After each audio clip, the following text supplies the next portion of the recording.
1 Pedro, capítulo 3, nós vamos ler do verso 1 até o verso 6. 1 Pedro 3, verso 1 a verso 6. E aqui, enquanto você vai abrindo, um adendo, como o Jamilson até comentou, antes na introdução do culto, nós já tivemos a sequência aqui de 1 Pedro, que a gente vem estudando, mas o verso 7, que é o verso direcionado aos homens, eu acabei fazendo antes, que foi na semana que as meninas estavam no acampamento de mulheres, Então, para aqueles que não assistiram, para aqueles que não ouviram, para aqueles que não viram, eu quero pedir para que vocês, como família, depois acompanhem também o estudo direcionado aos homens, porque é a palavra de Deus. Quando eu estou pregando lá mais direcionado para os homens e hoje mais direcionado às mulheres, não é só para homem, não é só para mulher, é para a igreja como um todo ser edificada naquilo que a palavra tem a nos ensinar. Então, caso vocês como família não tenham visto, assistam para que vocês compreendam que vai ser o próximo tema que a gente acabou antecipando. Você já deve ter aberto aí, nós vamos ler juntos 1 Pedro, capítulo 3, verso 1 a 6. Mulheres, sede vós igualmente submissas a vosso próprio marido, para que, se ele ainda não obedece à palavra, seja ganho sem palavra alguma por meio do procedimento de sua esposa, a observar o vosso honesto comportamento cheio de temor. Não seja o adorno da esposa o que é exterior, como frisado de cabelo, adereços de ouro, aparato de vestuário, seja, porém, o homem interior do coração, unido ao incorruptível traje de um espírito manso e tranquilo, que é de grande valor diante de Deus. Pois foi assim também que a si mesmas se ataviaram outrora as santas mulheres que esperavam em Deus, estando submissas a seu próprio marido, como fazia Sara, que obedeceu a Abraão, chamando-lhe Senhor, da qual vós vos tornastes filhas, praticando o bem e não temendo perturbação alguma. Irmãos, eu me propus a tratar isso tudo hoje de manhã, mas eu não sei se eu vou conseguir terminar. Minha esposa leu, ela falou, você não vai conseguir fazer a tempo. Então, eu escuto a minha esposa. Se porventura a gente vê que a coisa vai se estender, porque, de fato, esse tema, eu fiquei um sermão inteiro para os homens falando de um versículo. Aqui são 6, então eu acho que deveriam ser uns 6, Não. 2 eu acho que é suficiente, mas vamos ver se o Senhor sabe como for melhor.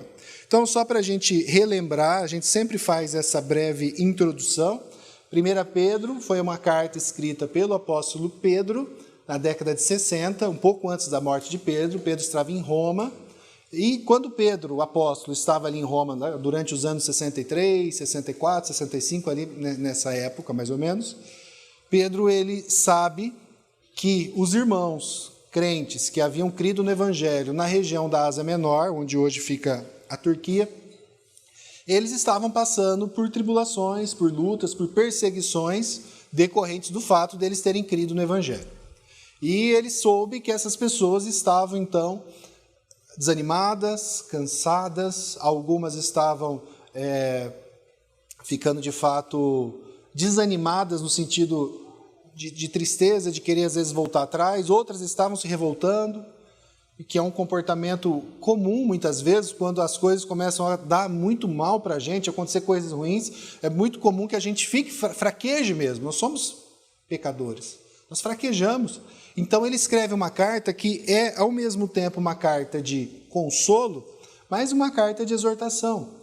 Ele consola aqueles irmãos, ele orienta aqueles irmãos, ele ensina aqueles irmãos que, uma vez que eles creram em Jesus Cristo, uma vez que eles foram feitos herdeiros da promessa de Cristo, que Cristo conquistou a nós pelo fato de a gente ter sido adotado pelo Senhor, eles podiam descansar que, qualquer que fosse a dificuldade que eles estavam passando, eles podiam estar tranquilos de que o Senhor estava cuidando deles e que eles tinham uma herança e que eles foram feitos sacerdócio real, nação santa. Eles não estavam sozinhos, mesmo passando por aquelas tribulações.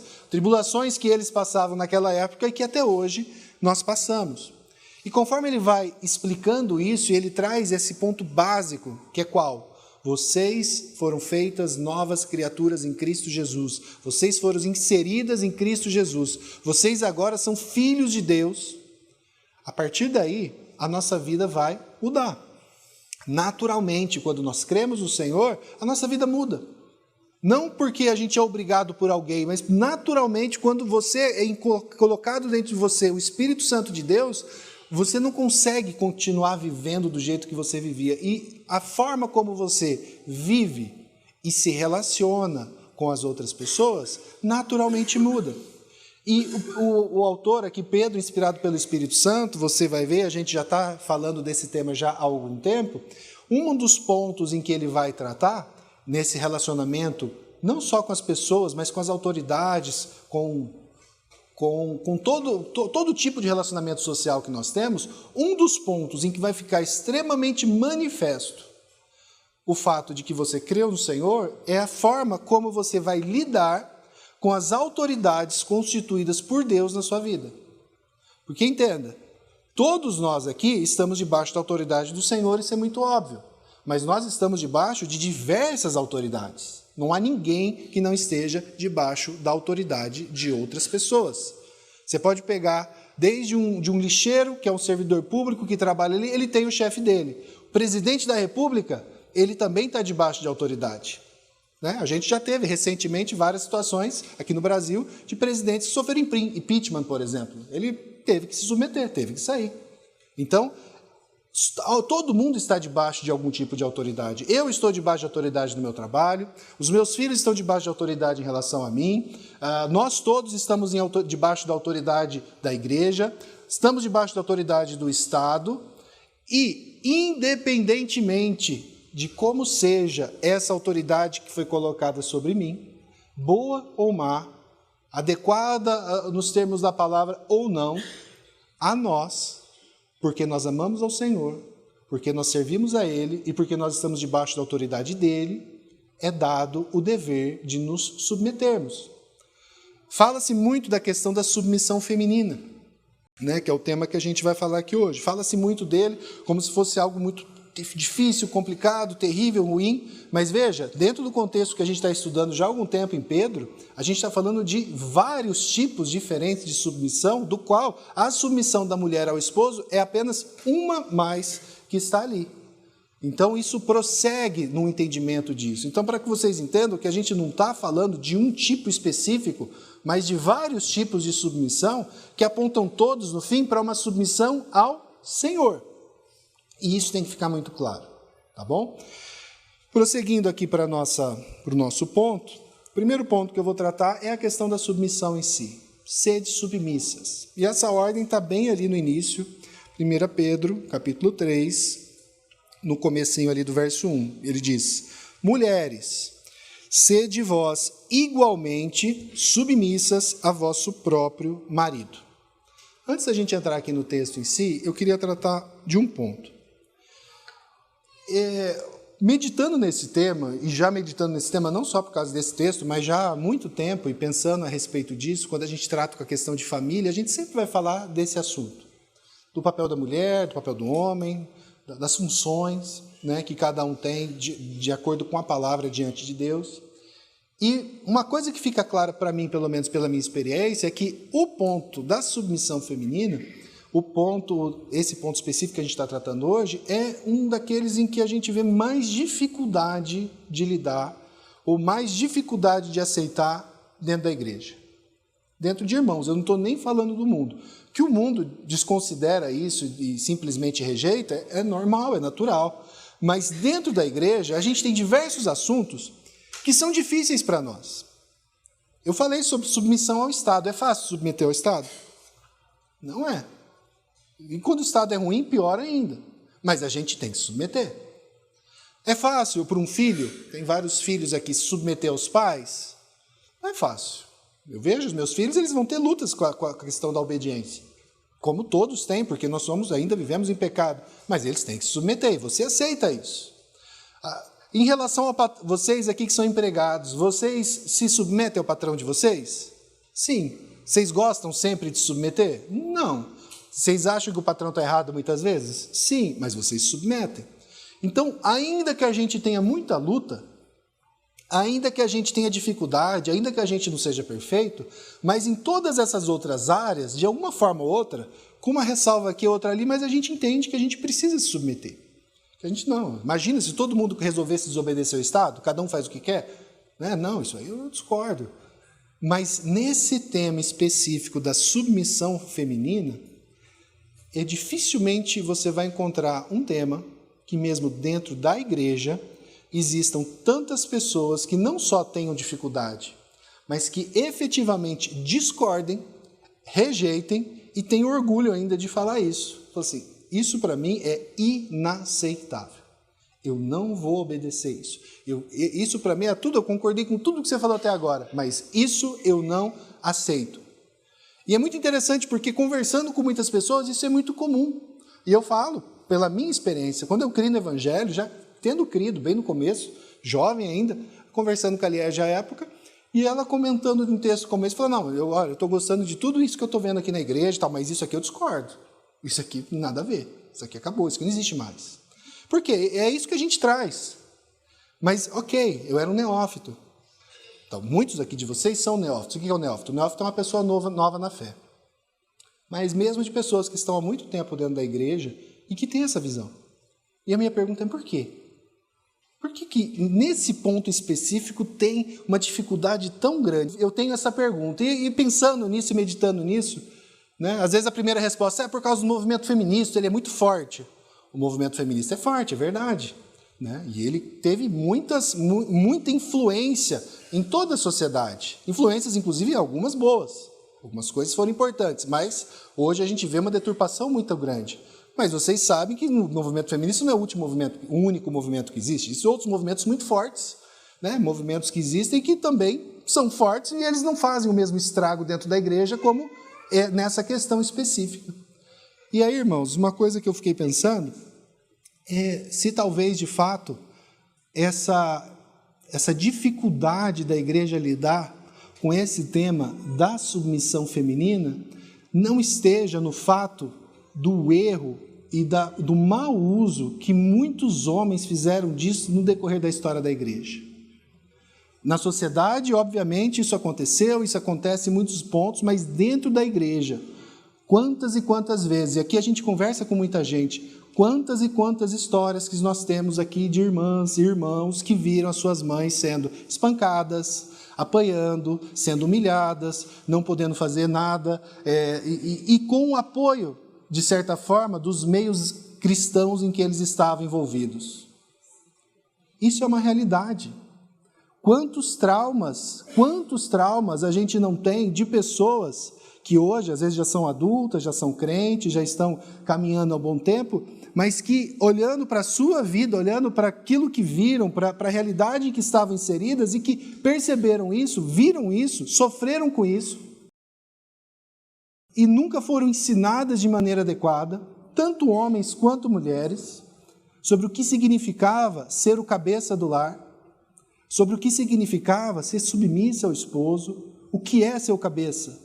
Né? E quando eu falei para os homens, eu falei muito sobre isso. Você não é um ditador, um rei que manda, você é o primeiro que se sacrifica.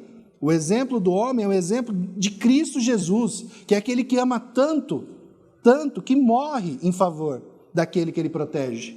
E não daquele que senta no sofá e fica pedindo para trazer cerveja para ele, porque ele tem mais o que fazer. Esse não é o papel do homem. Mas talvez essa seja a realidade de muitos de vocês que viram isso nas suas casas, que viram dos seus parentes, dos seus amigos. E muitas vezes a igreja, não, é isso aí, a submissão é isso aí, a mulher tem que ficar quietinha, calar a boca e seguir aquilo que o marido está mandando. Irmãos, isso não é submissão bíblica. Isso é pecado de homens que deturpam a palavra de Deus para fazer a sua vontade pecaminosa. Por que eu estou falando isso? Porque muitas vezes a gente já vem armado, pensando nessa realidade, numa realidade que vocês viram, que vocês viveram. Mas eu quero deixar bem claro para vocês, irmãos, quem fez isso, se você um dia viu isso, se você passou por isso, se um dia você sofreu isso, quem fez isso não fez algo que estava debaixo da vontade de Deus. Essas pessoas estavam pegando um princípio bíblico, deturpando e usando a seu favor. Quando você for pensar nesse princípio da submissão a uma autoridade, de uma submissão, no caso aqui, ao marido, não entenda como sendo a realidade bíblica de Deus aquilo que vocês viram nesses relacionamentos quebrados que a gente já passou por nossa vida. Porque quando a gente olha para isso, às vezes a gente fala, eu não quero nem casar, eu não quero ter filho, eu não quero...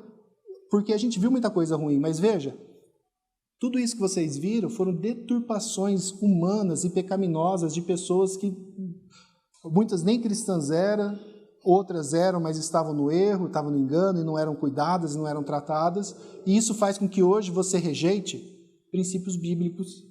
E quando você rejeita um princípio bíblico, você sofre. A sua vida vai ser uma vida ruim, difícil, porque todos os mandamentos do Senhor, todos os princípios do Senhor são bons. Ah, mas é que eu tenho medo, porque mas aquilo que aconteceu lá atrás não é o padrão de Deus, é o padrão de um homem. E em Cristo nós temos a possibilidade de experimentar o quê? Novidade de vida. E de experimentar uma vida nova.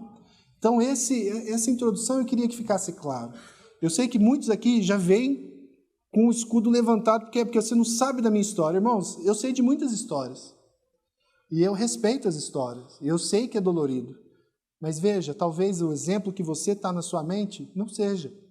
Com certeza não é aquilo que Deus queria para ser usado naquele momento. Pessoas que pegam textos bíblicos e usam para pecar, eles não estão fazendo a vontade de Deus. Pelo contrário, eles serão punidos pelo Senhor. Ou no inferno, ou na cruz, caso essas pessoas se arrependam e creiam.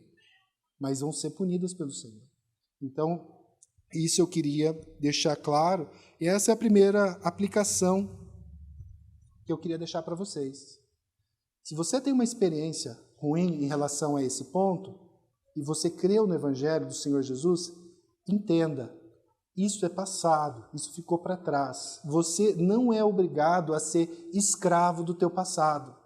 Se você creu em Jesus Cristo, você foi feita nova criatura. Você pode experimentar novidade de vida já. Ah, mas eu já conversei com irmãos, por exemplo, nesse caso não é nem um irmão, era um amigo meu que não é cristão, e quando ele foi se casar, estava lá apaixonado, namorando, apaixonado, noivo, ele ia casar, ele chegou para mim e falou assim, ele estava desesperado, ele falou assim, eu não sei se eu caso, porque meu pai separou, minha avó separou, minha bisavó separou, ele vinha numa linhagem de divórcio. Ele falou assim, eu acho que também vou ter que passar por isso. Ah, maldição hereditária? Não é isso não. A questão é de você vem usando princípios errados, vez após vez, e naturalmente a consequência vai ser ruim. Eu não sei qual que é a sua experiência, talvez você venha de um lar desfeito, destruído, mas se você está em Cristo, você é nova criatura, você pode experimentar desde já uma novidade de vida e tratar aquelas coisas lá de trás como passado. Talvez você vai ter que passar pela necessidade de pedir perdão, ou de ser perdoado, ou de oferecer perdão. Oferecer perdão, às vezes, até para pessoas que já morreram. Mas você deixar aquilo para trás. Não seja escravo desses traumas. Em Cristo você pode experimentar uma coisa nova. Você pode vir num lar totalmente destruído e você ter um lar cristão saudável para a honra e glória do Senhor Jesus. Você não é obrigado a continuar naquela vida ruim que a sua família vinha tendo. Entenda, essa é uma primeira aplicação que eu queria tratar com vocês. Segundo lugar, a gente tem que entender, e eu já dei uma pincelada nisso, que nós estamos falando aqui de um princípio geral de submissão. Eu não estou falando de um único tipo de submissão, mas de um princípio geral. Onde que a gente pode ver isso de uma maneira bem clara? Vocês estão vendo igualmente aqui no texto? Vocês, mulheres, igualmente o quê? Esse igualmente se refere ao princípio geral de submissão, que está lá no capítulo 2, verso 13. Ele não está comparando a submissão da mulher à submissão do empregado, que era o que estava antes. Mas é esse princípio geral de que nós nos submetemos às nossas autoridades constituídas, porque nós nos submetemos ao Senhor. Tanto é assim que, se você for no próximo ponto, que é o próximo ponto dos homens, 3:7, lá vai estar escrito o quê? Se você dá uma olhadinha, você vai ver lá. Vós, homens, igualmente também. Igualmente. Vocês todos são submissos a quem? A Deus. A Deus. Então você, mulher, igualmente, submissa a Deus, vai se submeter ao esposo. Você, homem, igualmente, submisso a Deus, você vai tratar a tua mulher como parte mais frágil, da forma como você tem que lidar, cuidando, vivendo a vida comum do lar. Você, filho, você mais velho, depois mais jovem, depois ele vai tratar desse ponto. Então isso tem que ficar claro para nós. Nós estamos falando de um princípio geral de submissão. Todas as vezes que eu me submeto a uma autoridade constituída, eu estou me submetendo a Deus. Isso é legal, né? O problema é que o contrário vale também. Todas as vezes que eu desobedeço uma autoridade constituída, eu desobedeço a Deus. Ah, mas é que eu não gosto do prefeito. Não interessa. Eu não gosto dessa lei. Eu não gosto, meu marido, meu professor, eu não gosto do jeito dele, meu patrão. E a gente já estudou sobre isso, mesmo quando essa autoridade for má. Mesmo quando essa autoridade não for boa, ela foi constituída por Deus. E a gente usou até o exemplo, você vai se lembrar, talvez se você ouviu, quando Jesus Cristo, Filho de Deus, perfeito e puro, estava ali naquele julgamento iníquo diante de Pôncio Pilatos, o que ele vai dizer? Para Pilatos, um procurador de Roma, um homem ímpio, um iníquo, nenhuma autoridade você teria se do alto não lhe fosse dada. E o próprio Jesus Cristo se submeteu à autoridade de Pôncio Pilatos. Quem que deu autoridade para Pilatos? O imperador. Quem que deu autoridade para o imperador? Deus. Jesus Cristo submete. Então, quando você fala, não, mas eu sou diferente, você se acha melhor que Jesus? Parabéns. Não, Jesus tudo bem, mas eu não aceito, isso aí eu não aceito. Cristo se submeteu. É lógico que a gente já viu as questões das exceções, e a gente vai falar também na questão aqui feminina das exceções. Ninguém aqui pode ser obrigado a agir contrariamente à palavra de Deus por conta dessas submissões. Seja do Estado, seja do marido, seja do patrão, ninguém aqui pode ser obrigado a pecar por causa dessa submissão. Nesses casos, a gente pode, de fato, lidar com isso. Mas nós temos que entender que isso é uma exceção à regra e isso é algo que não deveria acontecer normalmente. Na questão da submissão feminina, como em todos os outros que eu já citei, Estado, trabalho e tudo mais, o ponto que tem que ficar bem claro é o quê? A autoridade e a submissão não tem a ver com uma superioridade daquele que é autoridade e uma inferioridade daquele que está debaixo da autoridade. Essa é uma deturpação que o mundo coloca, a gente tende a aceitar, então como se o fato de eu ser submisso a alguém, eu me colocasse como pessoalmente inferior àquela pessoa. Isso é mentira. E nos outros relacionamentos nossos isso fica claro. Então, eu tenho patrão, eu tenho chefe. O meu chefe, ele tem um tipo de trabalho, uma função em que ele está hierarquicamente superior a mim e eu o obedeço. Então, quando ele fala, faça isso, eu faço aquilo. Então, em termos funcionais, nós somos diferentes. E em termos hierárquicos, ele está numa posição superior à minha. Mas em termos ontológicos, assim, significa o quê? Em termos de ser, daquilo que eu sou como ser humano. Ontologia tem a ver com isso. Quando a gente fala estudar teontologia, teo, Deus, onto, ser, o estudo do ser de Deus. Quando você estuda o estudo do ser de Deus, você estuda o que Deus é. Ele é espírito, ele é amor, ele é justo, é o ser. Então, pensa comigo. Em termos de função, eu sou, assim, inferior ao meu chefe. Porque ele tem uma função em que ele é hierarquicamente acima de mim. Mas em termos ontológicos de ser, ele é superior a mim? Ele é mais ser humano que eu? Ele tem... Não, não é. Então, você se acha um ser humano inferior a alguém porque você trabalha para alguém? Não. Você se acha inferior enquanto ser humano, por exemplo, às autoridades constituídas, presidente? Você acha que você é um ser humano inferior? Não. Eu sou um ser humano igual. A gente é a mesma coisa. Agora, em termos funcionais, não. Ele tem uma função e eu obedeço. Então, se eu estou andando no meu carro e está tendo uma blitz da polícia rodoviária, por exemplo, aquele policial que manda eu parar, ele, como ser humano, ele é superior a mim? Não, mas na função que ele exerce como agente do Estado, ele tem poder de mandar eu parar e eu devo parar. Eu não posso falar, não, quem é você? Eu sou igual a você, eu vou passar por cima. Não, porque funcionalmente falando, nós temos funções diferentes, apesar de sermos iguais. Por que eu estou falando isso?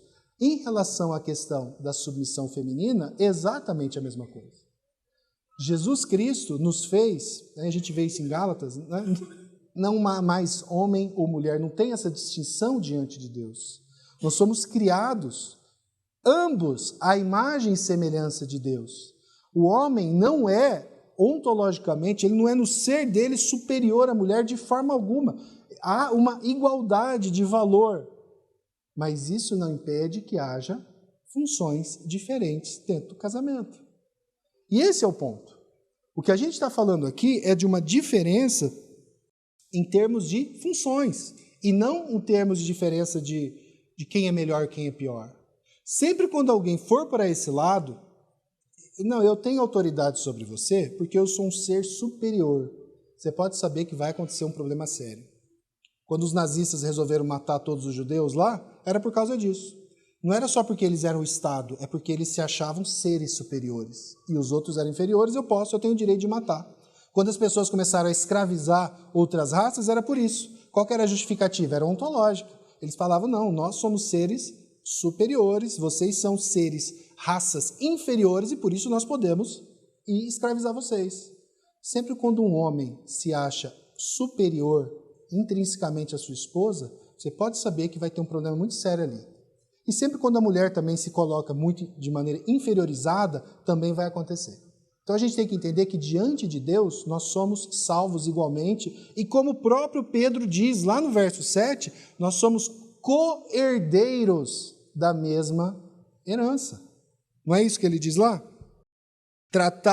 Olha a ordem que Deus deu através de Pedro para os homens. Tratai-a com dignidade, porque sois juntamente homem e mulher, herdeiros da mesma graça de vida. A minha esposa, ela, numa questão funcional dentro do casamento, tem papel diferente do meu. E nesse papel, eu tenho, sim, o dever de exercer a liderança e ela o de me auxiliar no exercício desse casamento. Ela tem esse dever. Mas diante de Deus, nós somos igualmente herdeiros da mesma aliança de vida, da mesma graça de vida. E isso tem que ficar muito claro para nós, né? E qual que é o exemplo máximo disso para mim?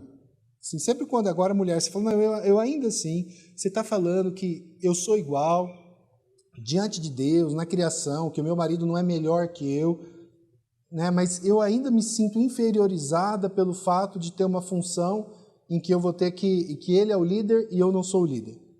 Aí a gente vai para 1 Coríntios 11:3.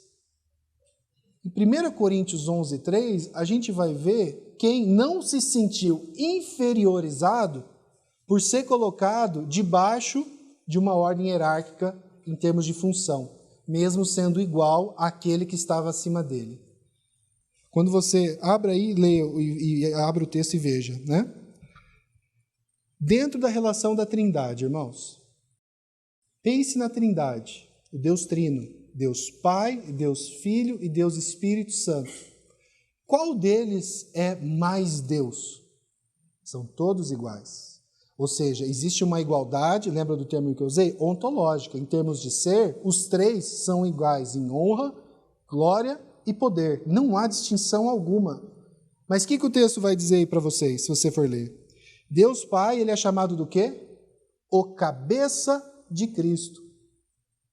Lembra que o Jamilson leu o texto agora há pouco de Efésios, que faz referência falando que Cristo é o cabeça da igreja. O homem é o cabeça da mulher, nesse sentido de liderança. Mas Deus Pai é o cabeça de Cristo. Vocês acham que Cristo se sente inferiorizado? Veja, eles são iguais em termos de ser, de poder, de honra e glória, mas naquilo que a gente chama da economia da Trindade, que é o quê? As funções que cada um das pessoas da Trindade tem, o Filho se submete ao Pai. E o Espírito Santo está ali diante deles nessa mesma relação. E não há problema algum. Ele não se sente inferiorizado.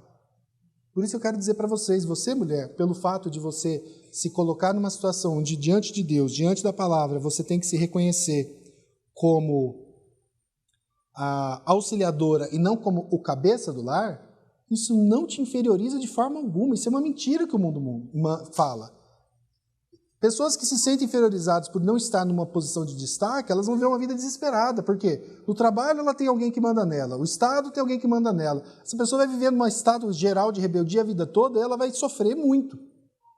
Faz parte da vida estar debaixo de uma condição de superioridade hierárquica. Isso faz parte. Mas a gente tem que entender que ela só acontece em termos de função. Função. Não é porque o homem é melhor ou porque a mulher é pior. São funções que Deus deu a cada um e fica bem a nós, é bom para nós obedecermos aquilo que Ele nos ensina. O irmão Nicodemos diz o quê? A submissão requerida da mulher crente, consiste no reconhecimento da parte dela que Deus atribuiu diferentes papéis ao homem e à mulher na criação. Papéis diferentes. A gente não faz a mesma coisa. Ainda assim, tais papéis refletem a relação entre Cristo e a sua igreja, tendo sua origem nas relações hierárquicas existentes entre as próprias pessoas da Trindade. O papel do marido é liderar o seu casamento e sua família, e o da esposa é de ser auxiliadora nessa missão. Então, para ficar bem claro, não é uma questão do homem ser melhor que a mulher. O homem e a mulher são diferentes. E eu creio que Deus fez homem e mulher com características diferentes, até para que eles estivessem mais preparados para exercer as funções que Deus deu ao homem e à mulher. Eu acho que a gente foi feito diferente até para isso. Quando você vê uma família em que as funções estão bem definidas, isso fica claro, a coisa desenvolve de uma maneira mais natural. Quando você vê alguém que tira a ordem, o homem vai fazer aquilo que se espera da mulher. A mulher toma a dianteira e ela que resolve todas as coisas da casa. É como você pegar um carro a gasolina e pôr álcool. Ele até funciona, mas você vê que ele não está funcionando do jeito que ele foi feito para funcionar. E com o tempo isso quebra. Vai dar problema. Porque você não foi feito para isso. Né? Por isso que quando a gente é omisso no nosso papel, seja a mulher como auxiliadora, seja o homem como líder, você machuca os outros, você machuca quem está à sua volta e você vai ser cobrado disso de alguma forma. Mais uma aplicação, né? O motivo pelo qual nos submetemos às autoridades constituídas sobre nós não é por causa da sua qualidade. Está claro isso, né? Se fosse assim, a gente não ia obedecer político nenhum, presidente, governador, prefeito nenhum, mas a gente se submete. Muitas autoridades são más, outras são boas, mas todas falham. Seus maridos são pecadores e alguns não são nem crentes, como a gente sabe bem. E mesmo entre aqueles que são crentes, muitas são pessoas difíceis, cheias de ira, injustas. É triste falar, mas eu estou falando para irmãs aqui que têm maridos crentes. Seu marido te cobra de coisa que ele mesmo não faz, ele é um mau cristão, ele é um cristão que não lê a Bíblia, que ele não cuida de você, ele não te pastoreia, né? E ele foi a autoridade colocada pelo Senhor na sua vida. E isso não é fácil, isso é difícil. Mas a gente tem que se lembrar que você não deve servir por quem eles são, mas por quem o Senhor é. O Senhor sabe de todas as coisas. Eu não sei por que a sua situação atual seja essa. Eu não sei por quê. Mas muitas vezes a gente escuta muito isso. Muitas mulheres falam, eu não obedeço meu marido, eu não me submeto de propósito porque ele não é um bom marido. Mas Deus não deu essa oportunidade para nós. Você pode desobedecê-lo quando ele estiver te dando uma ordem contrária à palavra de Deus. Aí você deve, inclusive, desobedecê-lo. Mas quando ele está sendo simplesmente um mau marido, por mais difícil que seja, a gente submete. Por mais difícil que seja. Eu sei que não é fácil. Eu sei que para isso você vai ter que ser tratada no seu coração diante de Deus. Você vai ter que se colocar e falar, Senhor, eu não estou conseguindo lidar com essa situação. Tenha misericórdia de mim, me dê paciência, me dê coragem. Busque os meios necessários para tratar aquilo, se for o caso. Você tem uma igreja a quem você pode procurar. O seu casamento, às vezes, vai precisar de ajuda. E você tem que ter humildade para reconhecer isso. Então, a gente tem que ir atrás, a gente tem que procurar ajuda. Mas, irmãos, não é fácil. Mas é muito comum essa atitude. Eu não obedeço mesmo, eu não submeto mesmo porque ele é ruim. Então tente, por exemplo, passar por uma blitz e falar assim, eu não vou me submeter à polícia porque eles são maus. O que vai acontecer com você? Você vai ser preso, você vai levar um tiro. A minha esposa tinha um parente dela que quando o prefeito, era uma cidade bem pequenininha, quando o prefeito que ganhava era a turma que ele era inimigo, ele não gostava. Tinha uma turma que ele gostava e uma turma que ele não gostava. Aí quando o que ele não gostava era prefeito, ele não pagava IPTU. Ele falou, eu não vou dar meu dinheiro para eles. Aí ele deixava ir para a dívida ativa, e quando o outro ganhava, ele ia lá e pagava. Então, você pode fazer isso e falar, eu estou certo, mas ele era executado toda vez. Ia lá, justiça, oficial de justiça. Não é essa a atitude. E não é essa a atitude que a gente deve ter em relação às nossas autoridades, maridos, seja lá quem for, por mais que seja difícil. Se você está com dificuldade de lidar com isso, trate à luz da palavra, de acordo com a palavra de Deus. Trate. Se coloque diante de Deus. Deus conhece a sua dor, Deus conhece a sua luta, Deus sabe o que é estar debaixo de autoridades más.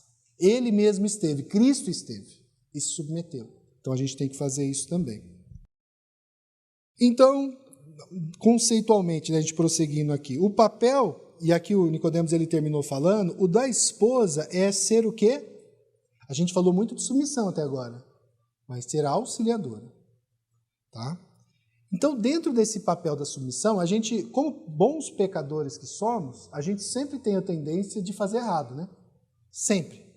Então, você tem dois extremos que geralmente andam bem próximos na igreja. Aqueles que vão, eu não me submeto a homem nenhum, porque eu sou mais eu me rejeito todo tipo de submissão. E do outro lado, aquela mulher que fala, eu sou a submissa. Eu nem lembro o meu nome.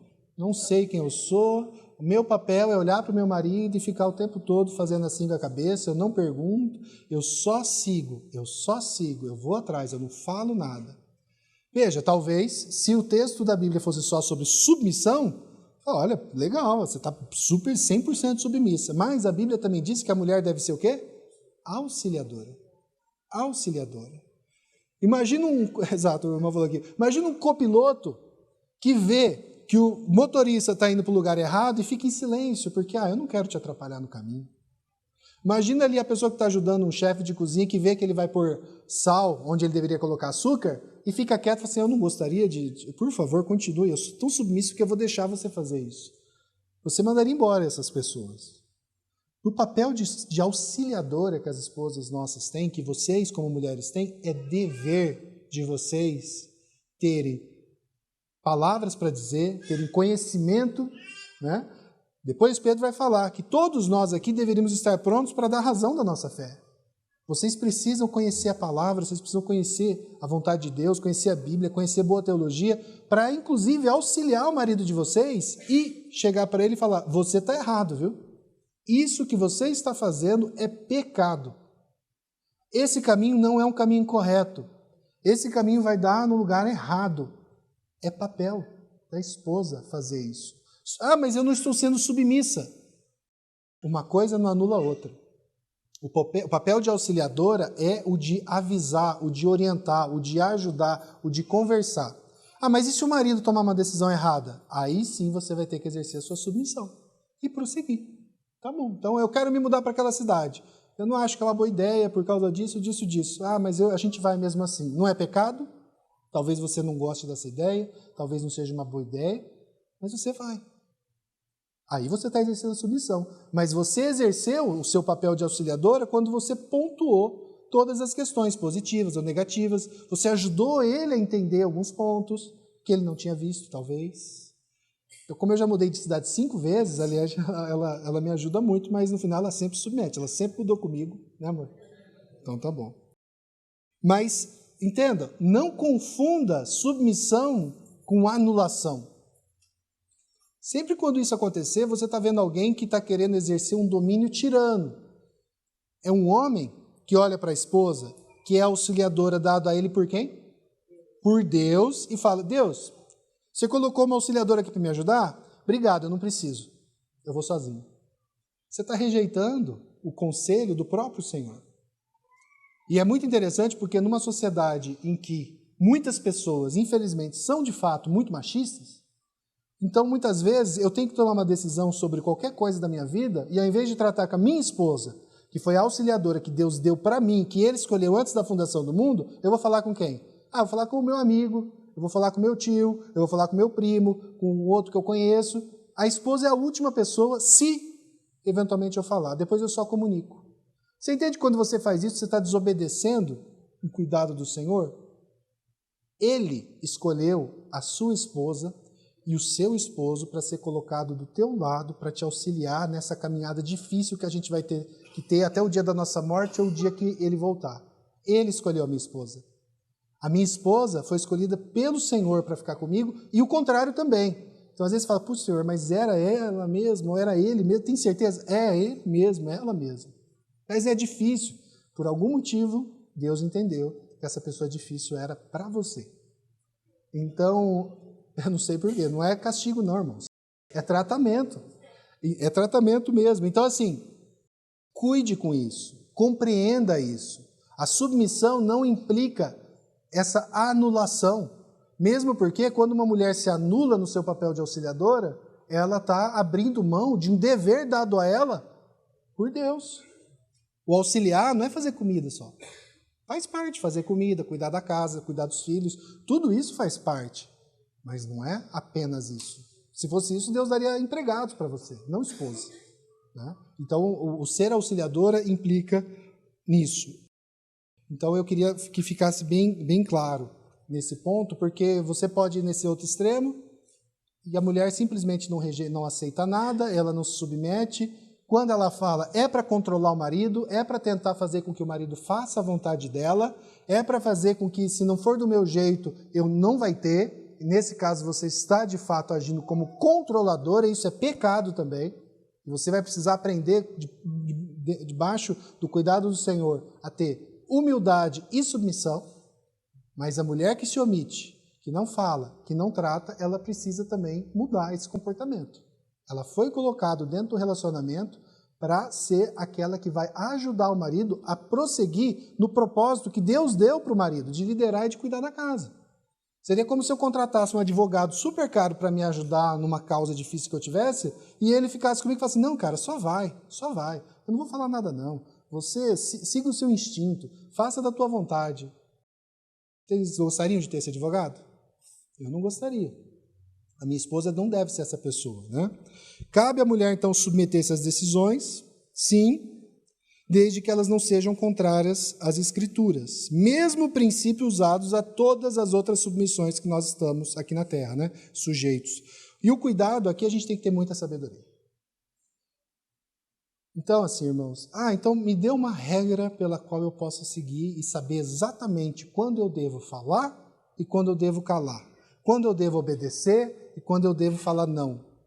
O princípio geral é bem simples. Você, por consciência, motivo de consciência com o Senhor, jamais deve pecar. Mesmo que uma autoridade te ordene a isso. Seja o seu marido. E custe o que custar. Pecar. Mas a maior parte das situações em que vocês vão estar envolvidas, e eu vou estar envolvido, não são pecados claros. Não é uma situação em que a pessoa chega e fala assim, vamos lá matar uma pessoa? Isso aí é muito claro. Vamos roubar um carro? Isso é muito claro.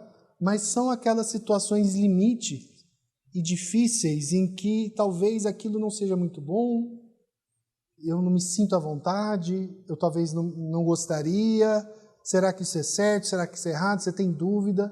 Em situações assim, o que a gente faz? Aí você vai ter que se colocar diante do Senhor, clamar a Ele e pedir ajuda. Pedir direção, porque a maior parte das situações da nossa vida são assim. A gente não tem uma resposta correta. E saber que, primeiro, como a gente já tem estudado até agora, vocês, antes de tudo, se você creu que Jesus é seu Senhor e seu Salvador, você está em Cristo. E nada que venha acontecer vai te tirar dele. Então, digamos que você siga um caminho que você não gostaria e tenha que se mudar, por exemplo, numa cidade onde não tem uma igreja. Você vai. Você não gostaria, mas você foi. Vai ser difícil? Você submeteu? Sim. Eu acho que foi uma péssima ideia, mas eu fui. E eu fui confiando com fé em quem? No meu marido? Com fé no Senhor. Senhor, eu estou me submetendo a isso, mas eu não sei se é a melhor coisa. Então, é muito difícil saber. Essa linha, ela às vezes não é muito clara. Para isso, a gente pode conversar com outras pessoas, a gente pode orar, a gente deve ler a Bíblia, né? E cuidar muito das motivações do nosso coração. Motivação, irmãos, para nós é muito importante. Por que você está fazendo isso? Por que você está se colocando dessa forma, contrária ou a favor? Será que é porque você tem interesse? Será que é porque você não quer para mostrar que você que manda? Eu não sei a realidade de vocês. Eu não sei a realidade de ninguém. A minha mesmo eu tenho dificuldade de lidar. Muitas vezes eu estou fazendo coisas aparentemente maravilhosas e se eu sondo um pouquinho eu vejo que eu estava fazendo com uma motivação errada. Para me aparecer, para que as pessoas vissem como eu sou bonito, inteligente e tudo mais. E motivação anula o intento. Deus conhece motivação. Então tenha muito cuidado, você, mulher, homem também, toda aquela situação de sujeição que a gente se coloca, mas mais especialmente aqui, mulheres em relação aos seus maridos, quando vocês estão debaixo dessas situações. Sonde o teu coração diante de Deus e saiba, por que eu estou tomando essa decisão? Qual é a minha motivação? É honrar o Senhor? Sua principal preocupação deve ser essa. Às vezes você vai fazer coisas que você não gostaria, por amor ao Senhor, e não amor necessariamente ao marido. Isso faz parte do processo. Agora, é muito comum também, e eu já vi isso acontecer com uma certa frequência, especialmente com famílias passando por crises conjugais, de relacionamento, em que a submissão feminina é usada como uma desculpa para a mulher para continuar fazendo o mesmo erro do marido e que ela não está achando tão ruim assim continuar naquele erro, naquele engano. Então, às vezes a pessoa usa o princípio bíblico, lembra? O homem que usa o princípio da submissão para abusar, tem mulher que usa o princípio da submissão para continuar no erro do marido e falar a culpa dele. Eu só estou seguindo a linha aqui, mas ela sabe que ela gosta daquilo. Então, a gente já teve situações, por exemplo, de mulheres que em nada eram submissas ao marido, em nada, nada. Aí, quando eles estavam passando por crises terríveis de relacionamento, a gente chega para a esposa e fala, olha, vocês precisam de aconselhamento. Ela, mas meu marido não quer e eu me submeto a ele. Eu falei, olha que maravilha, se você usasse essa submissão em todas as outras áreas da sua vida, seria maravilhoso. Então, assim, você pode me enganar? Pode. Você vai conseguir. Eu sou bem boba, assim, eu sou bem facilmente enganável. Você pode enganar seus amigos, você pode enganar a igreja, você pode enganar um monte de gente, mas a Deus você não engana. Ah, mas é porque meu marido... Sabe, às vezes a gente se acostuma com aquilo, vai vivendo, mas a Deus não se pode enganar. Então, antes que a coisa estoure para a honra e glória de Deus, porque quando explode é para a honra e glória de Deus, né? Mas aí depois tem que sair catando caco, é difícil, mas Deus faz isso para tratar. Trate, irmãos. Trate o teu coração. Veja qual que é a sua motivação, por que você está fazendo aquilo, o que você quer com aquilo. Se coloque diante de Deus, mas descanse. Porque no fim é Ele que está no controle de tudo, né? Mais uma, terceira aplicação. Maridos, escutem suas esposas. Esposas, auxiliem o seu marido de forma ativa e sábia. Busquem sempre o consenso. Isso é importante. Num casamento saudável, a maior parte das decisões vai ser tomada no consenso. A gente aqui, por exemplo, nas nossas reuniões de presbitério, nós somos em vários presbíteros. Então, as decisões, a princípio, são tomadas por maioria. Mas se a gente está numa situação em que tem lá 5-3, acabou, fechou, não queremos nem saber. Não, a gente vai tentar conversar com todos até atingir um consenso de todos. Porque, por mais que tenhamos o direito de prosseguir com aquilo pelo direito da maioria, mas não seria melhor se a gente tivesse todos a mesma compreensão? A maior parte das vezes dá certo. Todo mundo, não, é verdade, vamos prosseguir por aqui. Eu talvez não tinha entendido isso, eu escutei um pouco mais. No casamento é muito semelhante. A maior parte das vezes vocês podem sentar e chegar a um consenso. Mas vai ter um dia ou outro, e esses dias vão ser excepcionais, em que ela quer A e eu quero B, e uma decisão vai ter que ser tomada. E nesse dia, quem vai tomar a decisão, para o bem ou para o mal, vai ser o marido. Por que eu digo para o bem e para o mal? Às vezes você pode pensar assim, nossa, que benefício que ele tem, né? É verdade, ser líder é um benefício, mas lembre-se que ele que vai ter que prestar conta daquela decisão diante de Deus.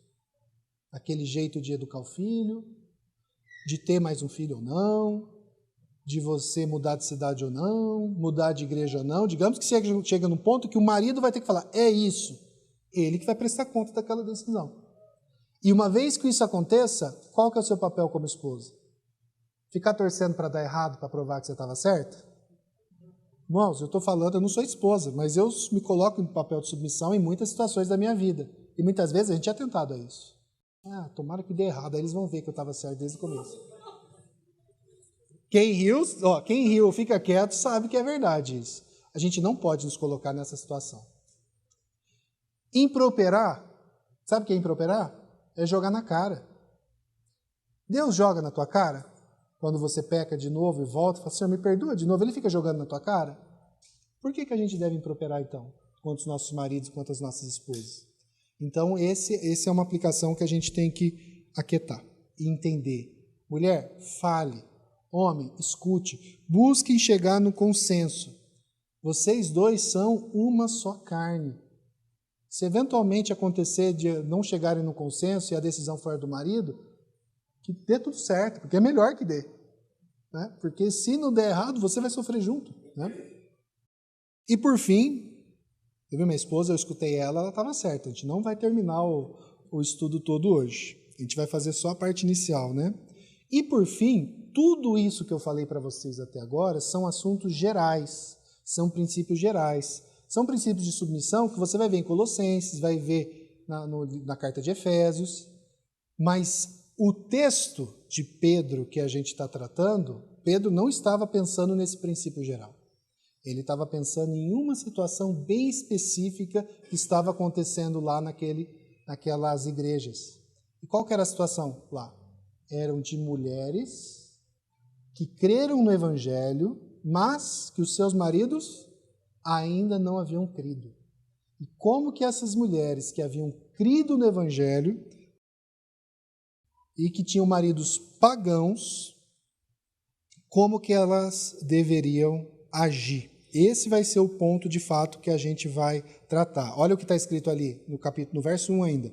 Se ele ainda não obedece à palavra. Então, tudo aquilo que a gente vai ver, a sequência, depois semana que vem ou na outra, quando eu for tratar de novo, voltar, a gente vai ver, diz respeito a Pedro pensando nessa situação. Quando um dos cônjuges não creu ainda no Evangelho, como que eu devo agir? E aqui, para ficar bem claro, hoje, eu sei que tem muitas pessoas aqui, semana passada recebi mensagem de um irmão de uma outra cidade, falando que ele havia crido no Evangelho, a mulher estava numa seita ainda, e a mulher falou, eu vou te largar, eu vou sair de casa, eu vou levar os filhos, porque você saiu da religião e não sei o quê. Ele, o que eu faço? O que eu faço? Então isso está acontecendo todo dia em muitos lugares. Isso é horrível, isso é triste. Mas no contexto romano, a coisa era pior. Por quê? Porque naquele contexto, do século I, Império Romano, o homem ele tinha poder, o pater familias, ele era o pai da família, ele era um legislador, como se fosse um legislador e um governante daquela casa e do núcleo familiar que estava debaixo dele. E ele era o sacerdote da casa também, diante dos deuses romanos. Então, quando havia qualquer problema ali na casa, o próprio homem era o responsável por exercer justiça ali. Se fosse um filho dele, se fosse uma filha e se fosse a esposa. Quando uma mulher rejeitava os deuses dele, ela estava debaixo da possibilidade real de ser morta. Ela poderia ser morta a qualquer momento. Ah, mas e o Estado? A mulher não tinha direito algum, nenhum. E o homem tinha o direito de vida e morte sobre ela. Então a mulher, das duas uma, ela estava debaixo da submissão do pai, e quando ela se casava, ela saía da submissão do pai dela e passava para a submissão do marido. É interessante, quem vai estudar um pouco de direito romano, né, no caso da faculdade eu estudei, é muito interessante isso. Tudo que a gente faz hoje em festa de casamento são lembranças dessa época. Quando a mulher ela é carregada no colo para entrar na sua casa, né, quando ela se casa, naquela época isso fazia parte do trâmite processual do casamento, porque mostrava que o marido estava arrancando a sua mulher da casa do pai dela e levando ela para uma nova casa, por uma nova religião, porque cada casa tinha os seus próprios deuses, os seus lares que eles adoravam. Ele falou, nossa, que interessante. Interessante sim, mas pense para um homem desse. A mulher dele vira e fala, eu não acredito mais em nada disso. Agora eu creio que Deus é um só, Jesus Cristo morreu lá na Galiléia, morreu em meu favor. Ela estava debaixo de uma possibilidade real de ser morta, ser espancada, ser expulsa de casa. E naquela época, se ela fosse expulsa, se fosse hoje, se uma mulher aqui fosse expulsa de casa, possivelmente alguém vai recebê-la. Um parente, pai, uma mãe, um amigo. Naquela época, se uma mulher dessa, com a vergonha que foi imposta a ela, fosse expulsa de casa, possivelmente ela viraria ou mendigo ou uma prostituta. Porque o pai não ia querer recebê-la, o pai teria vergonha, os amigos teriam vergonha dela. Vocês conseguem entender o drama que essas mulheres estavam passando quando elas aceitavam a Cristo? E aí, coisa que só pelo Espírito Santo a gente pode entender. A quantidade de mulheres que creram no Evangelho naquela época. Apesar de tudo, apesar de poder serem mortas, serem expulsas, a vida delas acabar, elas nunca mais poderem ver seus filhos, o Senhor, por algum motivo, ele foi muito direto na conversão de muitas dessas mulheres, a ponto de Pedro ter um trecho inteiro para falar sobre isso. Irmãos, isso é natural? Isso não é natural. Então, se alguém falar, tem tal coisa, mas talvez corre a possibilidade de diminuir o seu salário. Eu falo, então eu já não quero, é perigoso. Ali essas mulheres, elas criam no Evangelho, elas podiam ser mortas. Então, sobre como elas podem fazer isso, como elas deveriam reagir a isso, e como elas deveriam se portar em relação a isso, a gente vai deixar para o próximo domingo, tá bom?